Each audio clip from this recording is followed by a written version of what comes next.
विगत लॉकडाउन में, जो अभी लॉकडाउन लगा था, बहुत सारी गोष्ठियों का आयोजन हुआ। सम्यक दर्शन की गोष्ठी हुई, सम्यक ज्ञान की गोष्ठी हुई, अब सम्यक चारित्र की ये बहुत सुंदर गोष्ठी प्रारंभ होने जा रही है। इसके गोष्ठी के अध्यक्ष के रूप में सर्वप्रथम मैं बुलाना चाहता हूँ पंडित प्रदीप जी झांझरी साहब को, कि वो आए और हमारे बीच में उपस्थित हैं। सब हम बाकी लोग, सभी लोग करतब ध्वनि के माध्यम से उनका अभिवादन करते हैं, स्वागत करते हैं। पंडित प्रदीप जी झांझरी भाई साहब हो तो उनको स्टॉप स्पॉटलाइट पे, हाँ बिल्कुल। इसके साथ ही साथ आज की इस गोष्ठी में मुख्य अतिथि पद को सुशोभित करेंगे डॉक्टर अनेकांत जी जैन दिल्ली। हम सभी उनका अभिवादन करते हैं, स्वागत करते हैं कर्तव्य ध्वनि के माध्यम से। उनको अनिल जी एक बार, जिनका मैं नाम ले रहा हूँ, उनको एक बार स्पॉटलाइट पे आप ले आइए। तो इस प्रकार ये मंगलमय गोष्ठी है, और आज इस गोष्ठी के सबसे मुख्य वक्ता पंडित देवेंद्र जी बिजोलिया हमारे बीच में उपस्थित हुए हैं। उनके लिए स्पॉटलाइट पे लाइए। उनका बहुत बहुत अभिवादन, बहुत बहुत स्वागत कि उनने हमारे लिए समय दिया और हमें उनके वक्तव्य से लाभान्वित होने का अवसर मिलेगा। और जिस प्रकार आज सम्यक चारित्र पे गोष्ठी है, चारित्र मतलब होता है आचरण, और ये मंगलमय गोष्ठी है, तो क्या बन गया? मंगल आचरण, मतलब मंगलाचरण। तो इस गोष्ठी का मंगलमय मंगलाचरण करने के लिए मैं बुलाना चाहता हूँ विदुषी अनु जी दलपतपुर, विदुषी अनु जी दलपतपुर, कि वो आए और मंगलमय मंगलाचरण इस गोष्ठी का करें, जिससे हम इस गोष्ठी को सुचारू रूप से आगे बढ़ा सकें। अनु जी, हाँ।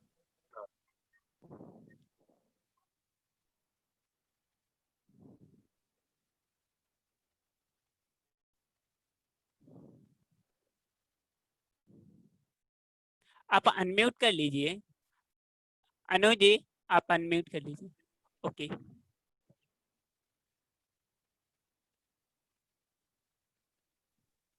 अनु जी, आपकी आवाज नहीं आ रही है अभी भी। हाँ, आप एक बार नहीं आ रही आवाज, आप एक बार इस मीटिंग से निकल करके दोबारा से ज्वाइन हुई है, जल्दी से। हाँ, इस मीटिंग से निकल करके दोबारा ज्वाइन हुई है।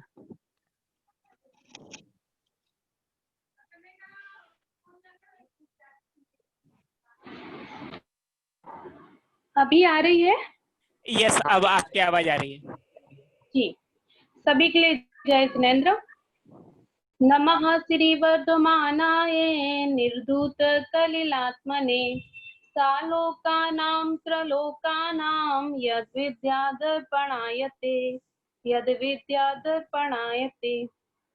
मंगल अर्हत मंगल सिद्धा मंगल साधु पद पाजाना मंगलमय जिनवाणी माता मंगलमय जिनवाणी माता केवल्य कला का पाजाना मंगल अर्हत मंगल सिद्धा मंगल साधु पद पाजाना।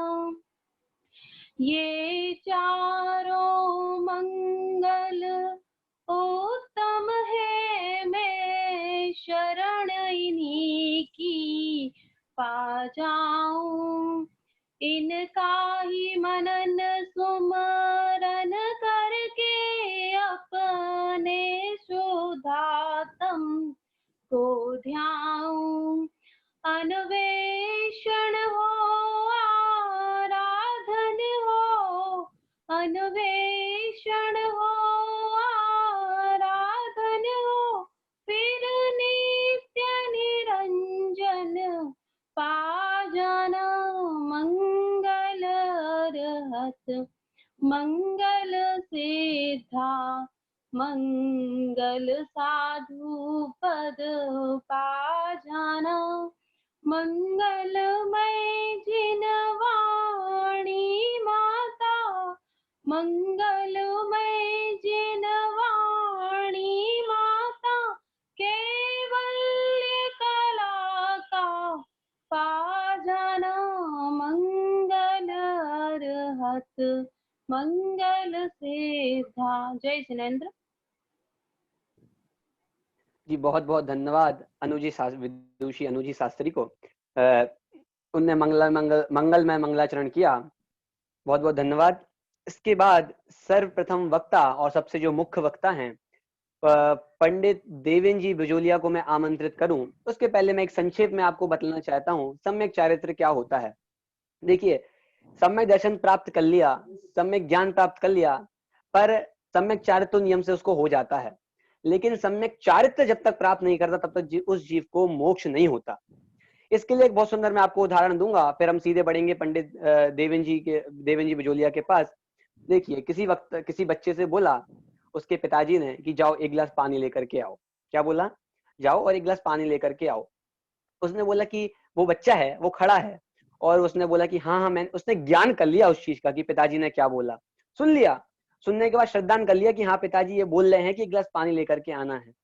ज्ञान कर लिया, श्रद्धान कर लिया, दोनों चीजें तो कर ली, पर वो बच्चा अभी भी वहीं खड़ा है। तो मैं आपसे ये पूछता हूं कि उस बच्चे ने पिताजी की बात सुनी कि नहीं सुनी? ज्ञान तो कर लिया, श्रद्धान तो कर लिया, लेकिन उसका आचरण नहीं किया, जो पिताजी कह रहे हैं वो काम किया नहीं, तो क्या कहा जाएगा कि उसको ज्ञान भी सही नहीं है और चारित्र, उसको ना श्रद्धान सही है ना ज्ञान सही है। ठीक उसी प्रकार जिस जीव को यदि चारित्र ज्ञान दर्शन हुआ है तो उसका चारित्र भी निश्चित रूप में देखने में आता है। तो सबसे पहले हम चलते हैं जो सिद्ध सलाह के लघु सिद्ध हैं ऐसे हमारे मुनि भगवंतों के पास, और मुनि राजों की अपेक्षा सम्यक चारित्र कैसा होता है।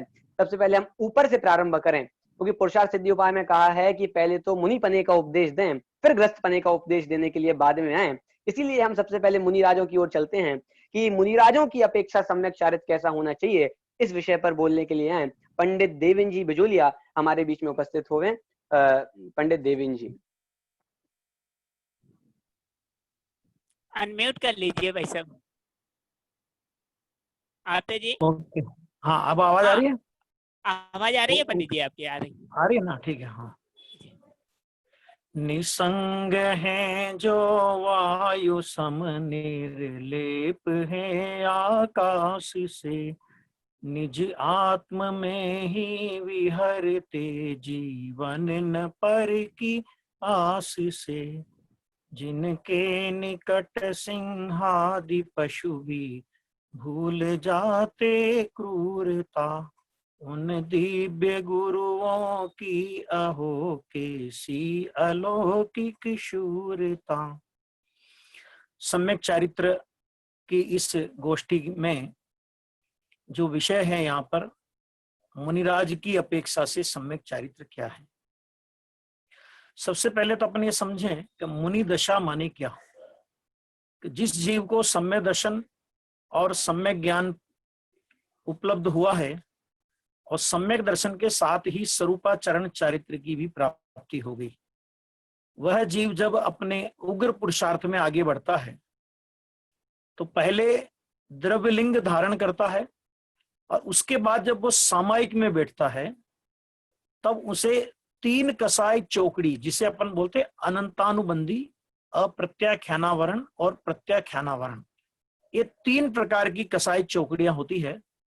शुद्धोपयोग की उग्र धारा में यह तीनों कसायों का अभाव होकर के जो वीतराग परिणति प्रकट होती है, जिसे भावलिंग कहते हैं, जिसे मुनिराज का प्रचुर स्व संवेदन व मुनिराज का भावलिंग है, ऐसा जिसे बोलते हैं, ऐसी दशा वहां प्रकट होती है। तो उन्होंने जो पूर्व काल में, मतलब उस सामायिक में बैठने के पहले जो नग्न दिगंबर दशा अंगीकार की थी, भूत नैगम नय से, उसको द्रव्यलिंग बोलते हैं। इस तरह अंतरंग में तीन कसाय चौकड़ी के अभाव की वो शुद्ध दशा, जिसके कारण हर अंतर मुहूर्त में वे भगवान आत्मा के अंतर स्वरूप में डुबकी लगा करके मानो सिद्ध परमेष्टि के साथ ही बातें कर रहे हों, ऐसा उनका पवित्र जीवन होता है।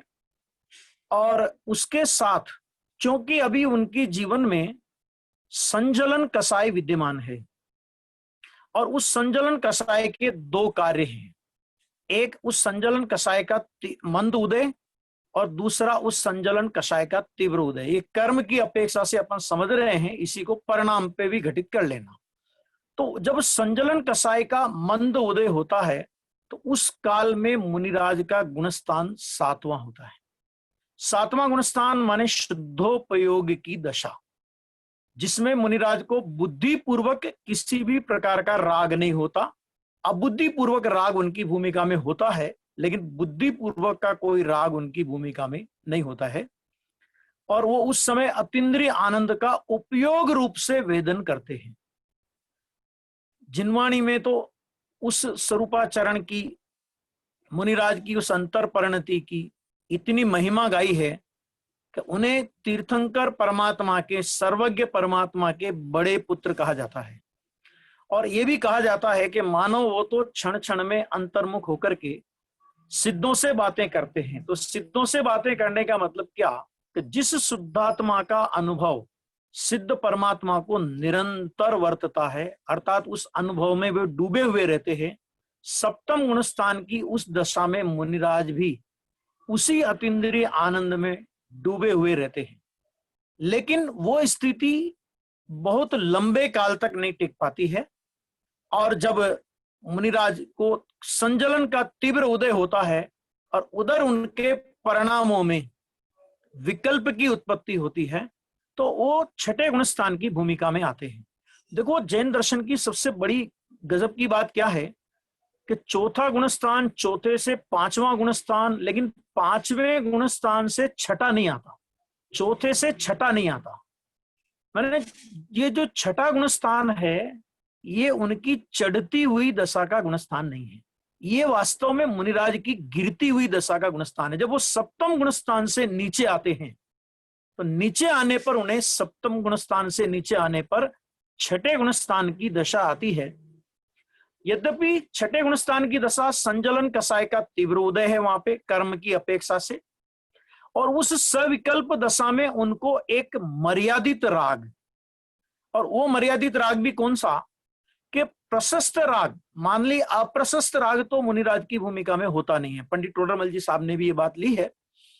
लेकिन उनकी भूमिका में जो प्रशस्त राग होता है, उस प्रशस्त राग में उनको 28 मूल गुणों के निरतिचार पालन का भाव आता है। और आपको यह जानकर आश्चर्य होगा, चरणान योग सूचक चूलिका में छठे गुणस्थान की उस राग की भूमिका को अपवाद मार्ग कहा है, और सप्तम गुणस्थान की शुद्धता की उस दशा को उत्सर्ग मार्ग कहा है। यानी जिस समय आचार्य भगवान किसी भी साधक को दीक्षा देते हैं, तो मुनि दीक्षा में प्रतिज्ञा शुद्धोपयोग रूप चारित्र की होती है। 28 मूल गुण की प्रतिज्ञा नहीं होती, लेकिन होता क्या है कि आचार्य भगवान ये संबोधन करते हैं कि भाई राजमार्ग यही है कि शुद्धोपयोग में रहा जाए, लेकिन हम जानते हैं कि निरंतर शुद्धोपयोग की दशा में नहीं रह सकोगे, तो नहीं रह सको तो अपवाद मार्ग के रूप में इन 28 मूल गुणों का पालन, वो भी निरतिचार पालन, ये कर्तव्य है। अब इसमें विचार करना है कि देखिए, स्वरूपे चरणम चारित्रम, सम्यक चारित्र की एक बहुत सुंदर परिभाषा स्वरूपे चरणम चारित्रम आचार्य कुंद ने दी है। उसके साथ ही आचार्य कुंद ने छठी गाथा में, प्रवचन सार में ये बात लिखी कि सराग चारित्र अनिष्ट फल वाला और वीतराग चारित्र इष्ट फल वाला है, इसलिए सराग चारित्र हेय है और वीतराग चारित्र उपादेय है। अभी यहां पर यह विचारणीय है कि सराग चारित्र और वीतराग चारित्र दो अलग अलग व्यक्तियों को नहीं होता। एक ही मुनिराज की भूमिका में सप्तम गुणस्थान के योग्य जो शुद्धोपयोग है अथवा आत्मलीनता की जो दशा है, उस आत्मलीनता की दशा को वीतराग चारित्र कहते हैं। वो सप्तम गुणस्थान और उससे आगे के गुणस्थानों में होती है, और आगे के गुणस्थानों में जब जाते हैं तो केवल ज्ञान लेते हैं। और उसी भूमिका में जब गिर करके छठे गुणस्थान में आते हैं तो वे मुनिराज सराग चारित्र, मैंने सराग, राग सहित चारित्र वाले। इसका अर्थ ये राग है वो चारित्र नहीं है। पहली बात तो बहुत अच्छे से समझ लें अपन कि राग है वो चारित्र नहीं है, चारित्र है वीतराग भाव। वीतराग भाव के साथ में राग है तो उसको राग सहित चारित्र बोलते हैं। यानी चारित्र सराग, माने राग सहित का चारित्र, माने जिस चारित्र के साथ में राग की परिणति पाई जाती है वो भी मुनिराज के लिए तो प्रशस्त राग की परिणति पाई जाती है। तो यद्यपि राग चारित्र नहीं है तो राग क्या है, क्योंकि अगर देखो दो तीन बातें इसमें समझ लीजिए कि यदि राग चारित्र हो तो जो चारित्र हो उसे बढ़ना चाहिए या मिटना चाहिए, लेकिन जब आगे की भूमिका में मुनिराज जाते हैं तो राग मिट जाता है। इसका मतलब यह हुआ कि राग चारित्र नहीं है, लेकिन चारित्र में जो उनके अंदर में जो वीतराग परिणति पड़ी है उस वीतराग परिणति का आरोप देकर उस राग को चारित्र कहना, इसका नाम व्यवहार चारित्र है। इसमें भी दो बातें, राग व्यवहार से चारित्र है या निश्चय से चारित्र है, कि ना राग व्यवहार से चारित्र है और ना राग निश्चय से चारित्र है। सच में राग तो अचारित्र है। मिथ्या चारित्र इसलिए नहीं कह सकते क्योंकि वो सम्यक दर्शन सम्यक ज्ञान से सुशोभित है, इसलिए उनकी उस परिणति को मिथ्या चारित्र नहीं कह सकते। और चारित्र इसलिए नहीं कह सकते कि चारित्र तो स्वरूप में रमणता का नाम है, तो फिर उसको किस कैटेगरी में रखें कि ना तो उसे हम मिथ्या चारित्र कह सकते हैं ना तो उसे हम चारित्र कह सकते हैं, तो हम क्या कहें उसे? तो आचार्य भगवान ने उसके लिए एक शब्द का प्रयोग किया कि वो व्यवहार चारित्र है। व्यवहार चारित्र माने जो वास्तव में चारित्र नहीं होने पर भी जिसमें चारित्र का उपचार करके जिसे चारित्र कहा गया हो उसका नाम व्यवहार चारित्र है। यानी वो व्यवहार चारित्र इस अपेक्षा से उसको कहा गया। इसको बाबूजी की भाषा में अगर अपन कहें तो अचारित्र भाव में चारित्र के उपचार का नाम व्यवहार चारित्र है। लेकिन वो व्यवहार चारित्र भी कैसा होता है कि उनकी भूमिका में 5 महाव्रत, 5 समिति, 5 इंद्रिय जय, 6 आवश्यक और 7 शेष गुण होते हैं, नग्नता वगैरह, ये 7 गुण उनके होते हैं। इसको मूल गुण बोला जाता है। अब इस मूल गुण में भी 2 बातें समझ लीजिए कि जो मूल गुण में 5 महाव्रत है, तो महाव्रत क्यों बोला? महाव्रत इसलिए बोला कि उसमें पाप का सर्वथा अभाव हुआ है। तो पाप के माने श्रावक दशा में पाप का एक देश त्याग होता है और मुनिराज के जीवन में पापों का सर्वदेश त्याग होता है। तो सर्वदेश त्याग की अपेक्षा से उसे बोला महाव्रत। और व्रत द्रव्य संग्रह में जब आप जाएंगे तो व्रत द्रव्य संग्रह में महाव्रतों को अनुव्रत बोला। यह भी एक समझने का विषय है।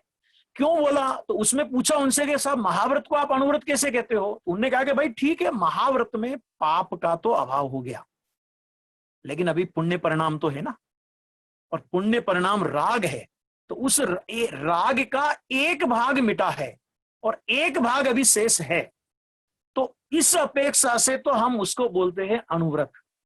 और चूंकि पाप का सर्वथा अभाव हुआ है, पाप उनकी भूमिका में नहीं पाया जाता, इस अपेक्षा से उसे बोलते हैं महाव्रत। और वो महाव्रत जिसको अपन अहिंसा, सत्य, अचौर्य, ब्रह्मचर्य, अपरिग्रह के रूप में जानते हैं, जिनका विस्तार से वर्णन तो अपने को मूलाचार आदि ग्रंथों में पढ़ना चाहिए और उससे अपने को बहुत जानकारी मिलेगी। लेकिन इसमें जो मूल बात कहने की है कि वास्तव में मुनि जिस राग के फल को मुनिराज क्या बोलते हैं कि वीतराग चारित्र इष्ट फल वाला है, अर्थात वीतराग चारित्र मोक्ष का कारण है, और जो सराग चारित्र है वो अनिष्ट फल वाला है। वहां अनिष्ट फल माने क्या कि भावलिंगी संत हैं, तो भावलिंगी संत हैं तो कोई नरक गति में जाने वाले नहीं है, तिरंच गति में जाने वाले नहीं है, और मनुष्य से मनुष्य भी नहीं होंगे, यानी यहां से सीधे वैमानिक देव में जाएंगे। और वैमानिक देव में जाने पर भी और वहां पर उच्च पद को प्राप्त करने पर भी वो कहते हैं कि भाई वो फल मेरे लिए अनिष्ट है। क्यों? क्योंकि मैं मोक्ष की साधना करने के लिए निकला हूं, मैं स्वर्ग की साधना के लिए नहीं निकला। तो स्वर्ग तो इस राग के फल में मुझे मिल जाता है। तो इस राग को हम इष्ट कैसे कहें? भले हमारी भूमिका में होता है, हमारी पूर्ण वीतरागता नहीं होगी तब तक ये राग आएगा भी, नहीं आएगा ऐसी बात नहीं है, आएगा भी। और जब पालन होगा तो व्रतों का निरतिचार पालन होगा।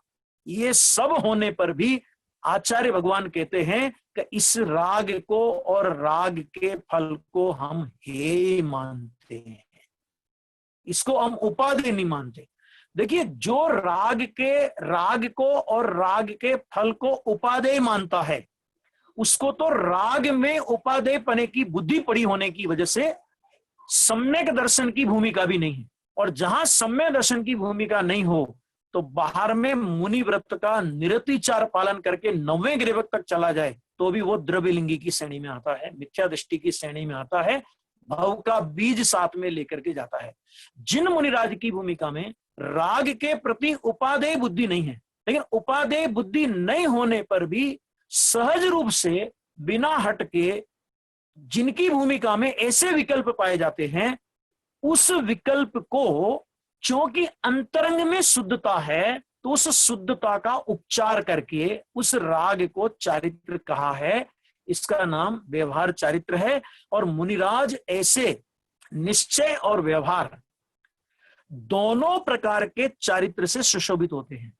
ऐसा नहीं होता कि वो है ही मानते हैं, वे उसे उपादेय नहीं मानते, उसका फल अनिष्ट है ऐसा मानते हैं, तो उस व्यवहार चारित्र में उनकी शिथिलता होती होगी या उनके मूल गुणादि में कोई खंडितपना होता होगा।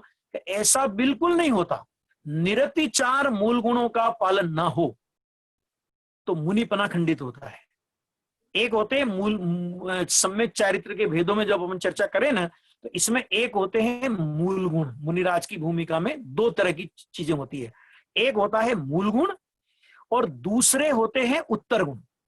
उत्तर गुण माने एक तो होता है मैंने क्या एक ये मूल गुण माने जो अनिवार्य, जिसकी अनिवार्यता है।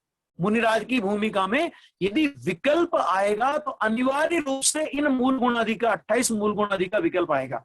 इससे विरुद्ध जाति का विकल्प उनकी भूमिका में नहीं आएगा। और इन मूल गुणों में भी जो और शोभा बढ़ावे, तो उस शोभा बढ़ाने वाले क्रियाकलाप को बोलते हैं उत्तर गुण। तो उत्तर गुण का मतलब ये हुआ कि अगर आप, जैसे अपन लोक में होता है ना कि अपने पास मान लीजिए कैपिटल बहुत ज्यादा है, तो अपन क्या करेंगे कि प्राथमिकता क्या है हमारी, कि प्राथमिकता हमें व्यापार करना है, तो व्यापार के लिए अनिवार्य सामग्री हम जुटाएं। और यदि हमारे पास कैपिटल विशेष है तो हम अपनी दुकान को भी बहुत अच्छे से सजाएं। लेकिन दुकान को सजाने के चक्कर में माल उड़ा दे तो वो नहीं चलता।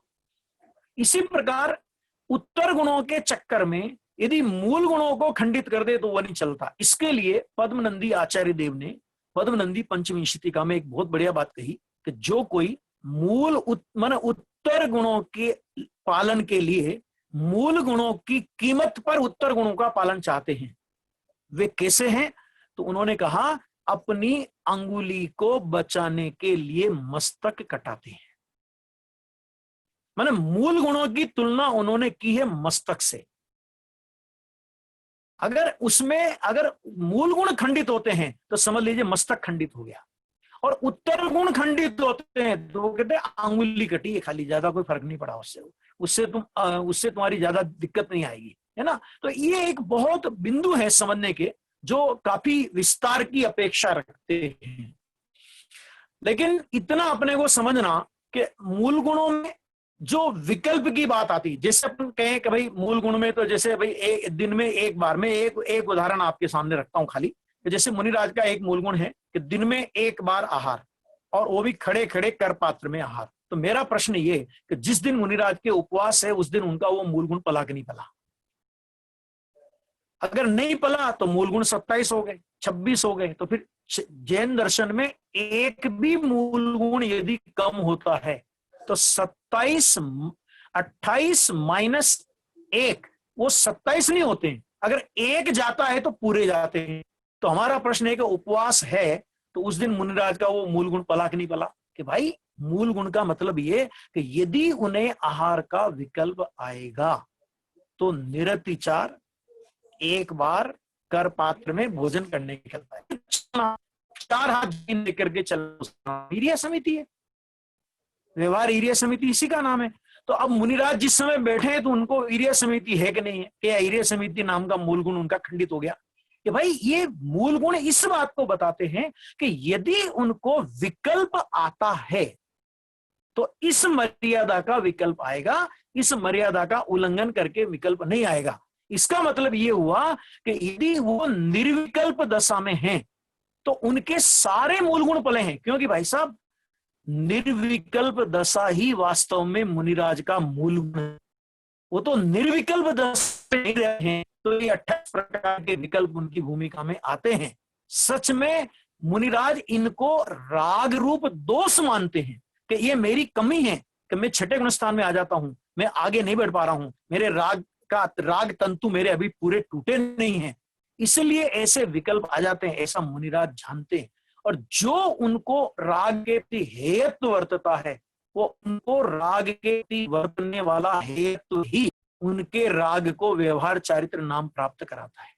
अगर उसमें उपादेयपने की बुद्धि हो तो फिर वो व्यवहार चारित्र भी नहीं कहलाएगा, फिर वो मिथ्या चारित्र कहलाएगा, क्योंकि राग में उपादेयपने की बुद्धि का नाम मिथ्या दर्शन है। मुनिराज को ऐसा भी एक पॉइंट कहकर अपनी बात पूरी करता हूं कि मुनिराज का छठा गुणस्थान और सातवां गुणस्थान, छठे गुणस्थान में मुनिराज का जितना काल होता है, सातवें गुणस्थान का काल उससे आधा होता है, अथवा यह है सातवें गुणस्थान में जितना काल होता है, गुणस्थान का काल उससे दुगना होता है। और एक नियम और है कि कोई भी मुनिराज भावलिंगी संत छठे गुणस्थान के काल को पूरा नहीं भोगते। छठे गुणस्थान का काल पूरा होने के पहले पहले उनको सप्तम गुणस्थान की दशा आती है। और जब ऐसी दशा है, अब इसी को अपन इसमें विभाजित करें कि एक दिन के 3 टुकड़े करिए, तो 8-8 घंटे के 3 टुकड़े होंगे, तो 2 टुकड़े छठे गुणस्थान में गए, 1 टुकड़ा सातवें गुणस्थान में गया, यानी 8 घंटे लगातार एक दिन में टुकड़े टुकड़ों में, एक साथ तो 8 घंटे, अगर शुद्धोपयोग 48 मिनट हो जाए तो केवल ज्ञान हो जाए, लेकिन टुकड़ों टुकड़ों में उन्हें एक दिन में 8 घंटे से अधिक, क्योंकि छठे गुणस्थान का काल पूरा नहीं भोगते तो वो काल भी इधर जुड़ेगा, तो 8 घंटे से कुछ अधिक काल तक टुकड़ों टुकड़ों में उनको शुद्धोपयोग की परिणति होती है।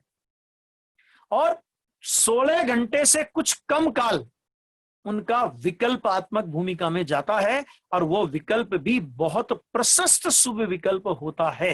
अरे जब अपन ये कहते हैं कि बाहर नार की कृत दुख भोगे अंतर सुकरस घटा घटी, ये चौथे गुणस्थान वाले की शुद्धोपयोग की बात है।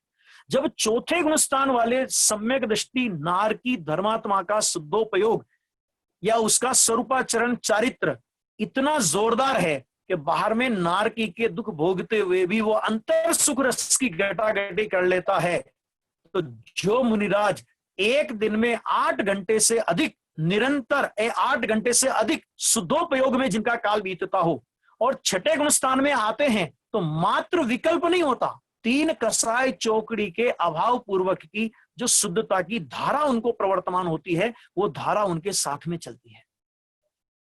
तो उन मुनिराज के बारे में अपन क्या कहें, कुछ कहने के लिए अपने शब्द नहीं है। इसलिए पूज्य गुरुदेव श्री जब बात बोलते थे कि मुनिराज ये तो हालता चालता सिद्ध है, ये तो चलते फिरते परमेश्वर हैं। सच में ऐसे चलते फिरते परमेश्वर की दशा अपने जीवन में भी अपने को प्रकट हो, इसी भावना से अभी अपनी बात यहाँ पूरी करूंगा, क्योंकि हमारे यहाँ भी अभी स्वाध्याय का समय हो गया है। मैंने इसलिए भाई को बोला भी था, मैंने कहा मेरा स्वाध्याय का टाइम रहेगा तो आप थोड़ा उसको देख लीजिएगा इस तरह। ठीक है, सभी को जय जिनेन्द्र। आपको जो बात अच्छी लगी हो ग्रहण करना, नहीं हो तो हमने मुनि दशा के प्रश्नोत्तर वगैरह लिखे हैं, आप उनको पढ़ेंगे तो उसमें डिटेल से आपको ये बात समझ में आएगी। सबको जय जिनेन्द्र। बहुत बहुत धन्यवाद आदरणीय देवेंद्र जी बियोलिया को। पंडित जी साहब ने बहुत सारी मार्मिक बात करी, और सबसे बढ़िया बात जो पंचदंती पंचविंशतिका से ली कि जो मुनिराज उत्तर गुणों के पालन करने के लिए मूल गुणों की उपेक्षा कर देते हैं, वे मानो उंगली कट रही हो उसके चक्कर में अपने मस्तक कटा देते हैं। मतलब व्यवहार चारित्र निश्चय चारित्र का बिल्कुल सांगोपांग विवेचन आदरणीय भाई साहब ने किया। एक और बात, बहुत मार्मिक बात, कि राग को क्या कहना, राग क्या है, क्या राग वो मिथ्या चारित्र है कि नहीं है? राग को मिथ्या चारित्र नहीं कह सकते, क्योंकि वो सराग सम्यक्त के साथ हो रहा है, वो सम्यक्त के साथ हो रहा है, इसलिए उसको मिथ्या चारित्र नहीं कह सकते। तो क्या उसको क्या कहें कि ना उसको मिथ्या चारित्र कह सकते हैं ना उसको चारित्र कह सकते हैं, तो उसको एक बहुत सुंदर नाम दिया जो आचार्यों ने दिया है, वो आचारित्र नाम दिया है। इस प्रकार बहुत ही विशद विवेचन आदरणीय भाई साहब के माध्यम से हुआ। मुनिराज आ तो चालता फालता चलते हुए फिरते हुए सिद्ध के समान है। इस प्रकार बहुत ही मार्मिक अपना उद्बोधन के माध्यम से आदरणीय भाई साहब ने हमें कृतकृत किया। और भाई साहब कह रहे थे जो अच्छा लगा हो वो ग्रहण करना। हमें तो ये लग रहा है, हमें क्या अच्छा नहीं लगा, हमें तो सब कुछ अच्छा लगा, क्या ग्रहण नहीं करना चाहिए, ये ढूंढे तो भी नहीं मिलेगा, हमें वास्तविकता में उन मुनि जैसे ही बनना है। ये बात तो पारमार्थ मुनियों की हो गई कि जो मूलभूत हमारे मुनिराज हैं, चलते फिरते सिद्ध हैं, जिस पद को अंगीकार कर करके हमें सिद्धता प्राप्त होगी। एक छोटी सी बात मैं आपको बतलाना चाहता हूँ कि मुझे पता है समय हो रहा है, एक बहुत सुंदर सी बात छोटी सी मैं बतलाना चाह रहा हूँ कि एक बार की एक बात है, रविन्द्रनाथ टैगोर का नाम आप सबने सुना होगा। वो एक बार चीन के एक गांव में गए और वहां जाकर के वहां सब लोग उनके पैर पड़ने लगे, पैरों में गिर गए, पैर पड़ने लगे। तो उन्होंने बोला कि भैया कोई मैं साधु वगैरह नहीं हूँ जो आप मुझे मेरे पैर पड़ रहे हो, मेरे को नमस्कार कर रहे हो, मैं कोई साधु वगैरह नहीं हूँ, मैं कोई मुनि नहीं हूँ। तो वो कहते हैं हम तो पूरे भारतवासी को मुनि मानते हैं, पूरे भारतवासी को हम साधु मानते हैं, क्योंकि वहां के प्रत्येक व्यक्ति का आचरण इतना शुद्ध है, जो भी आचरण की बात चल रही थी, इतना शुद्ध है कि हम पूरे भारतवासियों को मुनि मानते हैं। अब आप कल्पना कीजिए कि यदि वो चीन वाला व्यक्ति अपने यहाँ कर चलते फिरते जो सिद्ध हैं उनको आकर के देखेगा तो क्या कल्पना करेगा। वास्तविकता में इस प्रकार बहुत ही मार्मिक मुनिराजों का क्या स्वरूप होता है। अपवाद मार्ग, उत्सर्ग मार्ग इत्यादि की चर्चा हमने आदरणीय पंडित जी के माध्यम से सुनी। इसके बाद चारित्र तो होता है, लेकिन सम्यक चारित्र में क्या क्या अतिचार लगते हैं, इस विषय को बहुत ही सुंदर मार्मिक तरीके से प्रस्तुत करने आ रहे हैं। आपते हाँ, जी इससे पहले अध्यक्ष जी को लेना है। अच्छा। प्रदीप जी भाई साहब। ओके। मैं निवेदन करता हूं आदरणीय प्रदीप जी झांझरी साहब से कि वो आए और एक बार हम जो अपना मांगलिक उद्बोधन है वो हम सबके सामने बीच में प्रस्तुत करें। प्रदीप जी भाई साहब।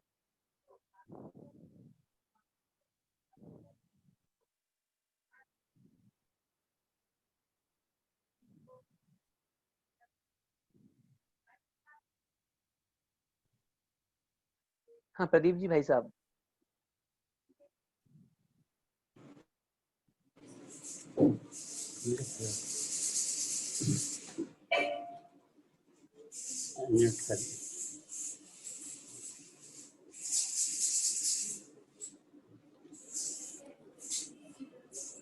जय जिनेन्द्र। जय जी भाई साहब।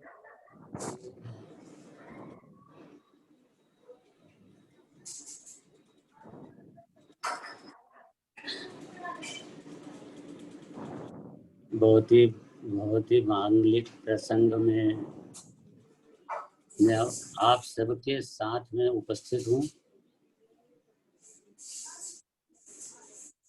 ये वर्ल्ड जैन पाठशाला ने एक ये महत्वपूर्ण कार्यक्रम किया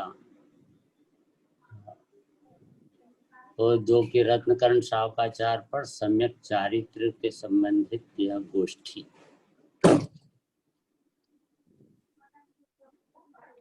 वास्तव में बहुत ही महान विषय है और उस विषय पर जितना भी प्रकाश डाला जाए कम है और समस्त विद्वानों को इकट्ठा करके और फिर उनके सबके मंतव्यों को सबके समक्ष प्रस्तुत करना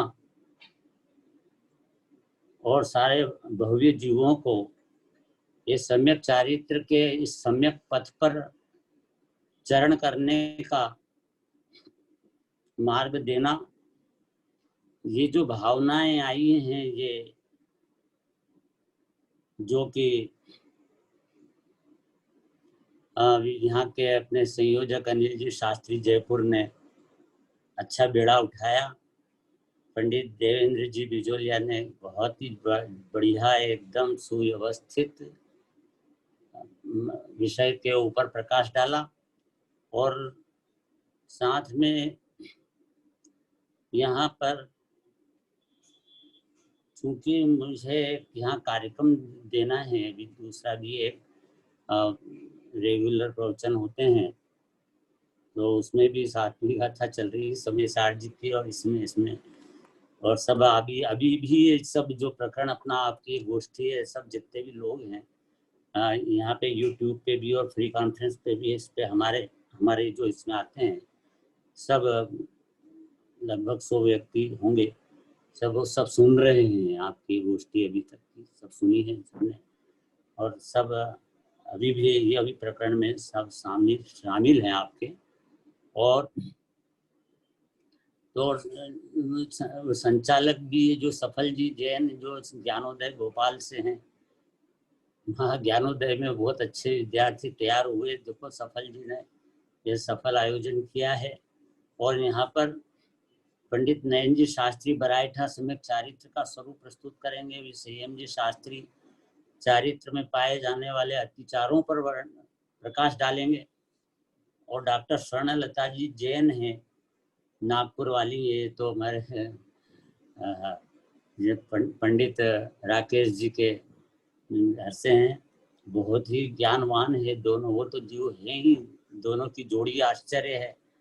और पुत्र संयम वो भी कमाल है, तीनों ही मिलकर के और अपने मोक्ष मार्ग को इसे प्रशस्त कर रहे हैं, आगे बढ़ रहे हैं। तो स्वर्णलता जी का भी जो विषय श्रावकों की अपेक्षा से सम्यक चारित्र अच्छा जानने को सबको मिलेगा। ये तो जो रत्नत्रय है, इसी साथ में कि जो मंगलाचरण किया था, जिसने भी एक जो अनुजी थी, अनुजी मंगल रहत मंगल सिद्धा, बढ़िया मंगलाचरण किया। सब जहाँ के मंगलाचरण इतना मंगल हो तो फिर उसके बाद तो सारे कार्यक्रम सब सफल होना ही है। अब आप सबकी सफलता है, बिल्कुल अच्छे से उत्साह से आप ये सब गोष्ठी करें।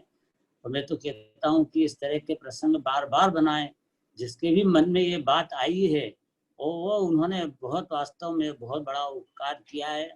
और मुख्य अतिथि जो डॉक्टर अनेकांत जी हैं, वो उन्होंने भी वो बहुत अच्छा प्रकाश, वो बहुत अच्छे वक्ता हैं और वस्तु स्वरूप को उनके ज्ञाता हैं। उन्होंने वे भी सब मार्ग प्रदर्शन करेंगे। और इन ऑल टोटल मैं इस सारी इस समिति की, इस वर्ल्ड जैन पाठशाला की बहुत प्रशंसा करता हूँ। और इस प्रकार के आयोजन होते रहें, बार बार होते रहें। यह एक मंगल कार्यक्रम है, ये सारी समाज को मार्गदर्शन देने का इससे अच्छा कोई साधन नहीं हो सकता। ये गोष्ठी, इसमें सब जुड़ते हैं और अपना बिल्कुल भाग्य अपना उनका सबका साथ देता है। पुण्य का उदय है उन सबका भी कि वो इसमें भाग लेते हैं। ऐसा है कि ज्ञान सम्यक दर्शन और ज्ञान की बात तो सभी कोई करते हैं, सम्यक दर्शन और ज्ञान की बात तो सब कोई करते ही हैं, लेकिन सम्यक चारित्र की बात ज़्यादा दुर्लभ होती है। लेकिन सम्यक दर्शन ज्ञान पूर्वक जो चारित्र होता है वह सम्यक चारित्र होता है। और इसलिए यह चारित्र एकदम वास्तव में यह एक्सीलेटर है, चारित्र है वो एक्सीलेटर है। पर अब कार स्टार्ट की और सीधा एक्सीलेटर दबा देगा चारित्र, तो कार तो खाई में गिरेगी। क्यों? क्योंकि लाइट तो जला ही नहीं, तो अंधकार है, अंधकार में गाड़ी बढ़ेगी तो एक्सीडेंट होगा। इसलिए वो लाइट जलाओ, ये ज्ञान है, सम्यक ज्ञान है। लाइट जो मार्ग दिख रहा है उसके बाद एक्सीलेटर दबाओ, चले जाएंगे। फिर भी कभी पत्थर ऐसे आ जाते हैं, पत्थर के एक्सीडेंट की संभावना है, तो ब्रेक लगाओ। तो ब्रेक भी होता है गाड़ी में, उसका नाम है शुभ भाव, व्यवहार चारित्र। वो अगर वो ब्रेक नहीं लगाएं और गाड़ी जाने दें तो वो अशुभ में जाने वाली है। तो अशुभ से बचने के लिए ब्रेक लगाया, लेकिन ब्रेक जरूरी है। कभी भी कार देखी क्या बिना ब्रेक के गाड़ी चल सकती है? कभी ब्रेक जरूरी है। वो शुभ भाव ब्रेक है। और फिर अपना मार्ग देखा और रास्ता मिला, शुद्धोपयोग में फिर स्वरूप में समा गए, अच्छी तरह से डट गए। तो इस प्रकार से अब यह चारित्र इस स्वरूप में चरणम चारित्रम करके वह स्वरूप की आराधना से वो परमात्मा बन जाता है, इसमें कोई संदेह नहीं है। ये महान में महान काम है कि हमारे जीवन में सम्यक चारित्र हो, स्वरूप में चरण हो तो ज्ञान सिद्धांत पूर्वक, ज्ञान सिद्धांत ही इस बात का किया गया है कि आप अपने आत्मा में लीन हो जाइए और आनंद भोगिए। यह अतीन्द्रिय आनंद है। देवेंद्र जी ने बताया व्यवहार चारित्र भी सारा होता है भूमिका अनुसार, वो होता है उस भूमिका अनुसार होता है। न चूंकि उनका मुनिराज का प्रकरण था इसलिए उन्होंने मुनिराज का व्यवहार चारित्र बताया। स्वर्णलता जी का श्रावक का आएगा व्यवहार चारित्र, तो वो श्रावक का बताएगी। इस प्रकार से गोष्ठी हर तरह से परिपूर्ण हो जाएगी। और यह बसक्त क्या है कि ये तो काम बोलना ये कोई चारित्र नहीं है, ये चारित्र तो स्वरूप में चरण करना है। तो यह हम सब ये इसी प्रकार के इस प्रसंग को जान करके आप फिर सब विकल्प मिटा करके निर्विकल्प हों, सुख सती शांति पावें, अतीन्द्रिय आनंद का वेदन करें। ये सब चारित्र है, अतीन्द्रिय आनंद का वेदन करें और सम्यक दृष्टि बनकर रहें। तो कहा सम्यक दृष्टि चारित्र की गोष्ठी चल रही है। अरे भाई ध्यान रखना ये वाली बात कि सम्यक दर्शन भी चारित्र में पैदा होता है। बृहद्रव्य संग्रह की गाथा है, दुयम पिमोक कहेऊं पाऊं नदी मुनिमा। ये जो रत्नत्रय हैं तीनों दोनों प्रकार के रत्नत्रय हैं वो ध्यान में प्रकट होते हैं। ध्यान माने शुद्धोपयोग, शुद्धोपयोग रूप ध्यान में प्रकट होता है वो रत्नत्रय है ना। उसके पहले ध्यान अनुभूति के बिना रत्नत्रय जो प्रकट होता ही नहीं, तो व्यवहार रत्नत्रय भी उसको नहीं होता। वो व्यवहार रत्नत्रय जो है उसका व्यवहार से व्यवहार कहते हैं, वास्तव में वो व्यवहार रत्नत्रय भी नहीं है, क्योंकि निश्चय के बिना का व्यवहार वो तो व्यवहार अभ्यास के खाते में चला जाता है। ये बात ध्यान रखते हुए सब अपने जीवन में श्रद्धा ज्ञान और चारित्र का बैलेंस बना करके, निश्चय व्यवहार का बैलेंस बना करके दोनों ही तरह से बराबर रहें। देखो समय सार जी की 11वीं गाथा ये तो निश्चय की बात है और 12वीं गाथा में व्यवहार बताया और दोनों में बैलेंस दिया है। कितना जबरदस्त वो बचाए हुए व्यवहार जाना हुआ प्रयोजनवान है, जानने में आता हुआ प्रयोजनवान है, लेकिन वो ऐसा प्रयोजनवान व्यवहार होता ही है जो कि उस सम्यक दृष्टि को ज्ञान में ज्ञात होता है, किया नहीं जाता, कर्ता बुद्धि से नहीं होता, वो सहज होता है और सहज रूप से जानने में आता है। आता जरूर है, इसका मतलब ये भूमिका है। और अगर नहीं आ रहा है वो व्यवहार, इसका अर्थ है कि वो भूमिका से अतिक्रांत है और नीचे गिर गया है, वह विशाल मार्ग के अंदर किसी भी भूमिका को प्राप्त नहीं हुआ है। इसलिए आगे सब जने क्रमशः इस प्रकार अपने अंदर में अपनी गतिविधियों को अंजाम दें और उसमें सबसे प्रारंभिक चरण है इसी तरह से गोष्ठियों द्वारा, स्वाध्याय द्वारा, प्रवचनों के द्वारा, पाठशालाओं के द्वारा अपने ज्ञान को जगा करके और श्रद्धान करके निर्मल और अपने अंदर में स्वरूप में एकाग्रता के निर्विकल्पता के ध्यान में अपने रत्नत्रय को प्रकट करेंगे। यही मंगल भावना है। जय जी। बहुत बहुत धन्यवाद आदरणीय भाई साहब को। भाई साहब की सबसे बढ़िया शैली जो हम लोगों को लगती है कि भाई साहब उदाहरण के माध्यम से पूरे विषय को एक सांगोपांग स्पष्ट कर देते हैं। उदाहरण एक ही रहता है कि जो गाड़ी रहती है उसमें एक्सीलेटर रहता है, तो गाड़ी स्टार्ट करते ही कोई एक्सीलेटर नहीं दबाता। यदि एक्सीलेटर दबा देगा तो गाड़ी ज्यादा सीधे जाकर के खाई में गिरेगी। तो गाड़ी में ब्रेक भी होता है और जो वो ब्रेक होता है वही शुभ भाव होता है। इस प्रकार बहुत ही सुंदर उदाहरण भाई साहब के रहते हैं जिससे हम लाभान्वित होते हैं। अब ये सम्यक चारित्र की बात तो सुन ली, अब बारी आती है सम्यक चारित्र में क्या क्या अतिचार लगते हैं।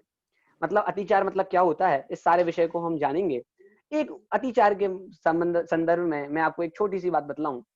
कोई व्यक्ति है, वो व्यक्ति उसने देखा कि यार मेरा तो सामायिक का समय हो रहा है, मुझे तो अपना सम्यक चारित्र पालना है ना। वो अपने आप को सम्यक दृष्टि मानता है नहीं है अभी वो, उसको लग रहा है कि अभी तो मुझे सामायिक करना है। अब वो बेचारा दुकान पे बैठा है ना। अब वो दुकान पे बैठा है, उसको लग रहा है कि अभी मुझे सामायिक का मेरा समय हो रहा है।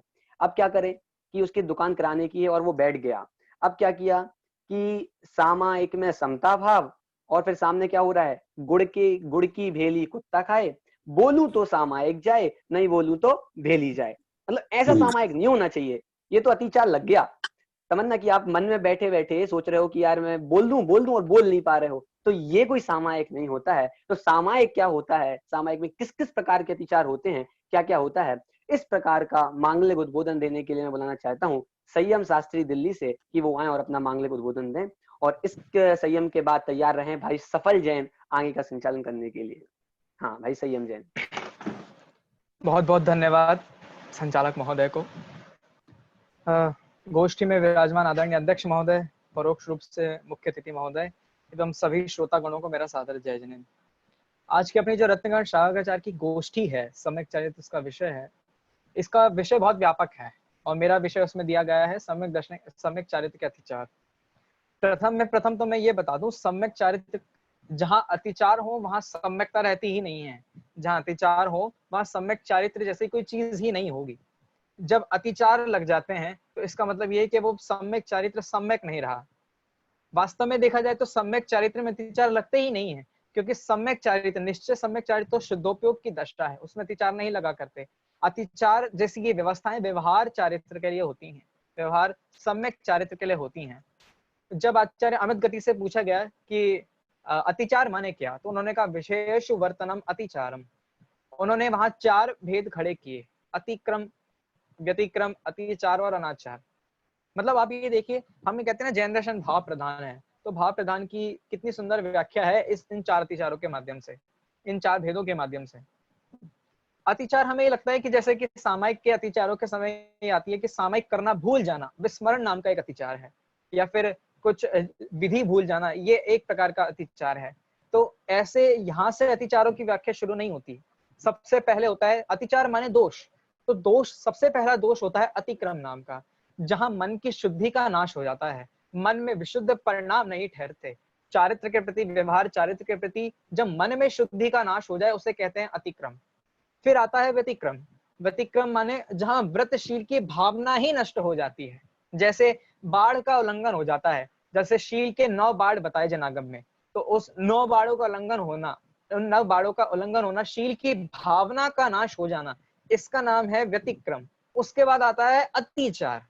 अतिक्रम व्यतिक्रम के बाद अतिचार आता है। अतिचार माने ये है कि विषय में अब वर्तना शुरू हो गया, अब विषय में ही वर्तना शुरू हो गया। अब तक तो क्या था, मन की शुद्धि का नाश हुआ, फिर व्रत पालन की भावना ही नष्ट हो गई, अब विषयों में प्रवर्तना शुरू हुआ, इसका नाम है अतिचार। ये देखिए, अतिचार जो होता है वो सिर्फ अतिचार ही व्यक्ति हम लोगों को पकड़ में आएगा। जैसे हमने कोई श्रावक है, तो कोई पंचम गुणसान्वर्ती श्रावक है, अगर आप देखें कि भाई इनके जीवन में अतिचार है या नहीं, तो आप कैसे पता लगाएंगे? तो आप सिर्फ अतिचारों को ही देख सकते हैं। अतिचार के पहले जो प्रोसेस होगी अतिक्रम और व्यतिक्रम की, वो आप नहीं जान सकते। लेकिन कमाल की बात यह है, जब दोषों की चर्चा आती है तो आचार्य अमित गति, आचार्य समन्वद अतिक्रम से प्रारंभ करते हैं। अब अतिचार माने क्या? विषयों में वर्तना, विषयों में अब पंचेंद्र के विषय में संलग्न हो जाना, इसका नाम है अतिचार। और उसके बाद आता है व्यतिचार, अनाचार। अतिचार के एक और स्टेप ऊपर अनाचार माने कि अब बुद्धि पूर्वक बहुत आसक्ति से विषयों में वर्तना। ये हैं 4 भेद। अब मेरा जो विषय है सम्यक चारित्र के अतिचार, विषय बहुत ही ज्यादा बड़ा है देखा जाए तो, क्योंकि सम्यक चारित्र श्रावकों के अपेक्षा सम्यक चारित्र में जो कहा, दौलत राम जी की एक पंक्ति है, 12 व्रत के अतिचार पन पन ना लगावे। माने वो कहते हैं 12 प्रकार का जो चारित्र है, इनमें अतिचार बार बार ना लगाए जाए, या अतिचार नहीं लगने चाहिए, ऐसा वहां कह रहे हैं। तो 12 प्रकार के व्रत, और आचार्य संबंध 12 प्रकार के व्रतों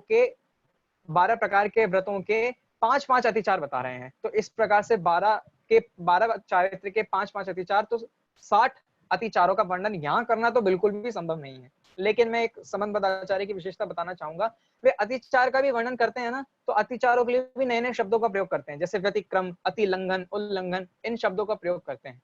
अतिचार का पिटारा बहुत बड़ा है, लेकिन उससे निकलने का मार्ग बहुत सरल है। अतिचार का पिटारा बहुत बड़ा है, लेकिन उससे निकलने का मार्ग बहुत सरल है, और मार्ग सिर्फ इतना सा है कि हमें पंचेंद्रियों के विषयों के प्रति आसक्त नहीं होना है, मन की शुद्धि को नहीं खोना है, विषयों में वर्तना नहीं है। ये अतिचार से निकलने का बहुत सुंदर मार्ग है।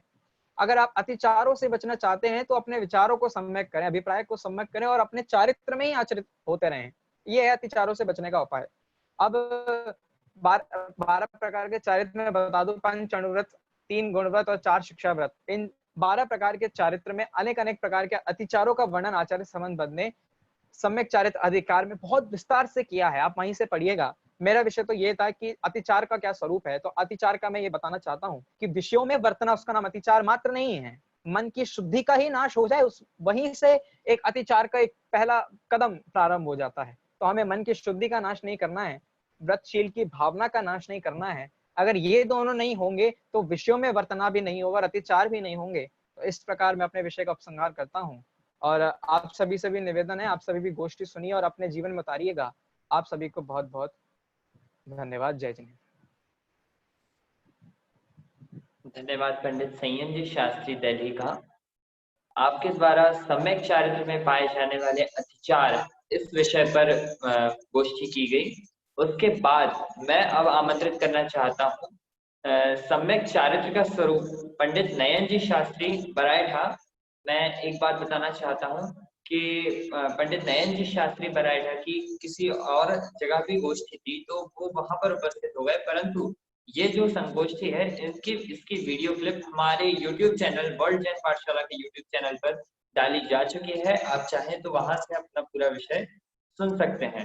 उसके बाद मैं अंतिम वक्ता मुनिराज की श्रावक की अपेक्षा सम्यक चारित्र डॉक्टर स्वर्णलता जी जैन नागपुर को आमंत्रित करना चाहता हूँ। स्वर्णलता दीदी जो कि सम्यक चारित्र इस विषय की बहुत अच्छी मर्मज्ञ है, मात्र सम्यक चारित्र नहीं अनेक विषयों की बहुत अच्छी मर्मज्ञ है। मैंने भी दीदी से लाभ लिया हूँ बहुत सारी कक्षाओं का, छेड़ाला इत्यादि का। मैं दीदी को आमंत्रित करना चाहता हूँ कि वे आए और अपना विषय प्रस्तुत करें। दीदी जी। जय जिनेंद्र। आप सभी को जय जिनेंद्र। ये इस गोष्ठी आवाज आ रही है मेरी? हाँ भाभी जी आवाज आ रही है जी।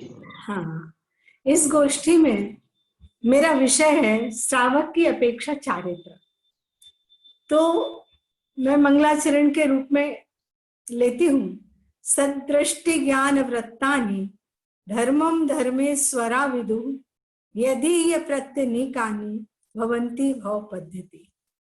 ये चारित्र कहने से पहले सम्यक दर्शन और सम्यक ज्ञान इसमें इंक्लूड होते हैं, क्योंकि सम्यक दर्शन और सम्यक ज्ञान पूर्वक ही सम्यक चारित्र होता है।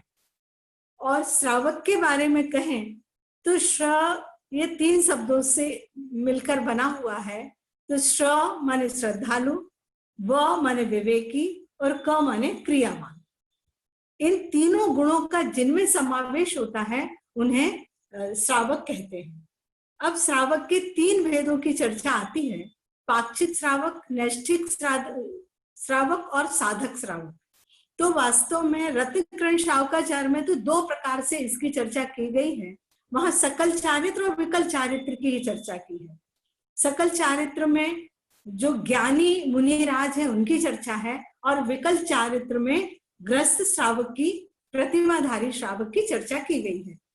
अगर हम वास्तव में देखा जाए तो आचार्य कुंद स्वामी ने अष्टपाहुड़ में, चारित्र पाहुड़ में की 5वीं गाथा में ये चर्चा की है कि चारित्र 2 प्रकार का है, एक सम्यक्त्वाचरण चारित्र और दूसरा संयमाचरण चारित्र।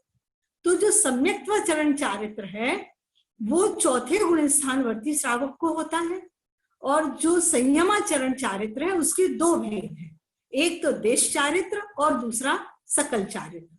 तो जो सम्यक्त्वाचरण चारित्र है वो 4थे गुण स्थान में कैसे सम्यक्त्व होता है उसकी चर्चा यहाँ बहुत सुंदर तरीके से आचार्य ने की है कि जो सम्यक्त्वाचरण चारित्र है वो कैसा है। तो आगम में जो तत्पार्थ का स्वरूप कहा है उसे यथार्थ जानकर उसकी सच्ची श्रद्धा करना, और शंका आदि जो दोष कहे हैं उनका परिहार करके निशंकित आदि गुणों की श्रद्धा करना। अब ये जो सम्यक्त्वाचरण चारित्र है इसके लिए इन्होंने ये कहा मल दोषों का अभाव करना। तो ये मल दोष कौन से होते हैं? तो 25 प्रकार के मल दोष होते हैं। उसे छेड़ाला जी में कहा है, वसुमद टारी निवारी त्रिषिता षट अनायतन त्यागो, अनायतन त्यागो शंकाधिक वसु दोष बिना संवेगा चित पागो।